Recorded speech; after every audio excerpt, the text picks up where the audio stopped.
Assalamualaikum warahmatullahi wabarakatuh. Jumpa lagi dengan kami Majelis Dzikir Tarekat Naksabandiyah Kholidiyah Nusantara wilayah Lampung. Alhamdulillah wa syukurillah wa nikmatillah la haula wa la quwata illa billah. Salam untuk semuanya, untuk umat beragama di seluruh dunia. Salam sejahtera, salam rahayu, Om Swastiastu, Namo Buddhaya, salam kebajikan. Dengan ini izinkan saya untuk menyampaikan kembali bahwasanya untuk kembali kepada Tuhan kita harus melalui utusan Tuhan di dunia. Nah, ini utusan di dunia yang telah kita ketahui di dalam ayat suci Al-Quran, yaitu dulu para nabi, para rasul, sekarang para pewarisnya para nabi, yaitu ulil amri minkum ataupun wali ya mursyida. Jadi dalam beragama kita harus selalu menggunakan sistem yang dinamakan sistem atau metodologi. Jadi tidak bisa manusia kembali kepada Allah itu langsung tahu-tahu kembali kepada Tuhan, enggak begitu. Kita mengenal Tuhan juga enggak begitu, enggak tahu-tahu langsung kita mengenal Tuhan, tidak begitu. Karena Tuhan yang di akhirat itu Tuhan yang laisa kamislihi syai'un, kita tidak akan bisa menjangkaunya. Karena kita hanya manusia yang relatif, makanya kita untuk menjangkau Tuhan kita juga harus menggandeng faktor yang dari Tuhan juga, yaitu faktor mutlak yang disampaikan di dalam hadis. Faktor mutlak itu bisa ditanamkan kepada manusia-manusia yang beriman. Tapi yaitu manusia dikatakan beriman itu mereka harus ketemu dulu dengan utusan Tuhan itu, dengan pewaris para nabi itu. Karena setelah ketemu dengan utusan Tuhan di dunia ataupun wujudnya Tuhan di dunia, pewaris para nabi itu pasti akan dibaiat. Di baiat itu ditanamkan nur iman dan nur kitab ke dalam dirinya, sehingga memiliki atau mempunyai faktor Tuhan itu sendiri. Jadi bisa dikatakan beriman kalau sudah ditanamkan nur iman dan nur kitab ke dalam dirinya. Siapa yang bisa menanamkan? Hanya satu-satunya di dunia, yaitu utusannya Tuhan itu sendiri, yang sekarang kita sebut sebagai al-ulama warasatul anbiya ataupun wali ya mursyida. Yang jadi masalah mursyid ini jadi banyak. Makanya mursyid yang banyak itu bisa diketahui mana yang asli, mana yang amanah, mana yang palsu. Itu hanya satu, yaitu di sistemnya. Apabila sistemnya itu menggunakan baiat, dzikir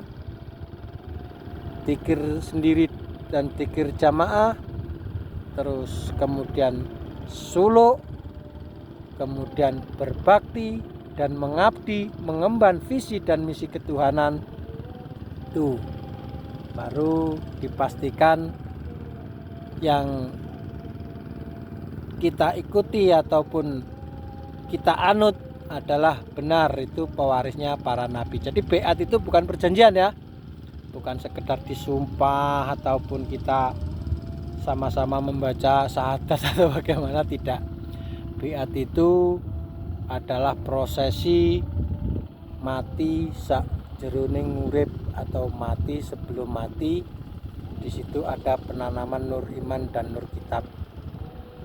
Jadi ritualnya itu tidak bisa saya sebutkan karena itu adalah sebagai rahasia Tuhan itu sendiri. Tapi kalau kita sudah masuk ke dalamnya, kita mengikuti jejak para nabi, jejak para rasul, jejak para pewaris nabi, kita akan tahu isi dalam biat itu apa. Sehingga manusia kalau sudah di biat, sudah ditanamkan nur, kita sebagai pelaku ilmu rohani, kita juga bisa menerima petunjuk dari Allah berupa nur ataupun wahyu. Nah, yang selama ini kita ketahui wahyu itu hanya bisa diterima oleh Nabi Muhammad, ternyata tidak. Kita pun bisa menerima asal kita bisa mempunyai atau kita bisa memiliki faktor dari Tuhan itu. Karena segala sesuatu yang dari Tuhan, kita pun harus memiliki faktor dari Tuhan itu sendiri. Jadi untuk seluruh saudara jasmani, saudara rohani saya di seluruh dunia, di seluruh alam semesta ini, mari kita sama-sama kembali memikirkan bagaimana nasib roh kita. Kalau nasib jasad kita nggak usah dipikir. Kita sekarang hidup, sekarang sehat, sebentar lagi tua, sakit, kemudian mati dan kembali ke tanah. Itu kita udah tahu itu. Tapi kalau soal yang dibalik jasad kita ini ataupun rohani kita tidak akan tahu. Tapi kita bisa tahu dengan cara yaitu tadi, kita berguru kepada guru rohani ataupun wali ya mursida. Dan guru rohani, wali ya mursida, ulil amri minkum, terus al ulama warasatul anbiya itu sebenarnya ya orang satu, itu juga, tapi cuma sebutannya begitu banyak karena ayat-ayatnya pun demikian banyak sekali. Belum lagi ada yang nanti Al-Mahdi, belum ada lagi Mesya, belum ada lagi guru sejati, banyak sekali sebutannya. Karena itu tergantung manusia menerimanya bagaimana. Karena itu adalah petunjuk-petunjuk dari Allah Subhanahu wa taala untuk umat-umat yang di dunia agar bisa tahu, agar bisa mengerti bagaimana cara kita bisa kembali kepada Tuhan. Gak bisa manusia tahu-tahu kenal Allah tanpa melalui Rasulullah, tanpa melalui utusan Allah, tanpa melalui pewaris Nabi, tanpa melalui ulil amri minkum, itu gak bisa. Jadi orang yang beribadah langsung kepada Allah itu orang terdogma, orang orang yang telah mengikuti ajaran-ajaran yang tidak mengikuti ajarannya Rasulullah. Karena ajaran Rasulullah tetap menggunakan sistem, yaitu sistemnya tetap sistem tali wasilah, berwasilah, ataupun menggunakan cara, misalkan kita mau istilahnya mau menghidupkan sesuatu di sekitar kita ataupun alat elektronik gitu ya, ngecas HP gitu, kita itu tidak perlu langsung ke sumbernya, tidak seperti itu. Kita cukup mencari di sekitar kita di mana ada tegangannya yang sudah yang sudah aman digunakan, bisa untuk masyarakat kecil, bisa untuk konsumsi rumah tangga begitu. Karena kita langsung kepada Allah yang Maha Mutlak itu hal yang mustahil, karena Allah sendiri tidak terjangkau, tidak terdefinisi, tidak bisa dibayangkan. Jadi tidak bisa, itu hal yang mustahil. Kita bisanya berwasilah ataupun menggunakan sistem, ataupun menggunakan, kalau kita mau telepon orang jauh kita menggunakan HP gitu. Gak bisa kita mau menghubungi orang jauh teriak-teriak, gak bisa, karena itu tidak mungkin didengar sama yang kita tuju. Demikian juga kepada Allah, kita langsung kepada Allah gak bisa itu. Jadi mohon maaf apabila yang saya sampaikan kurang berkenan.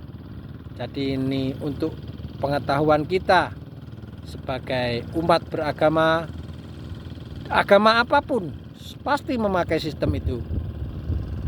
Dari Nasrani dulu menggunakan Yesus untuk kembali kepada Allah Bapa. Nah, Yesus itu sendiri di dalamnya ada Rohul Kudus. Kemudian linknya Yesus sendiri bisa melalui Yohanes, Matius, atau siapalah gitu. Demikian juga kepada Nabi Muhammad.